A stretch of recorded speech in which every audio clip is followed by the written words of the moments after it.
Hi guys, good day. My name is Omira Al Mustafa and today I'll be going to discuss about the protest procedure. So what is protest procedures? Protest procedures are governed by the rules of competition. The role of the competition management team is to enforce the rules. For example, I have a team and I am the coach. If in the gameplay and one of my athletes are being harassed, I should be the one who will report it to the officials so they can make a right decision regarding of what my athletes have been through or undergo. So, protest procedures ensures fairness by allowing competitors to challenge decisions they are believed are unfair.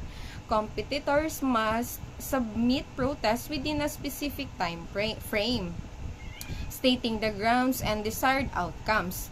Organizers review protests, make decisions, and allow appeals. Once a decision is made, it's usually final. Competitors should follow procedures respectfully and in good faith.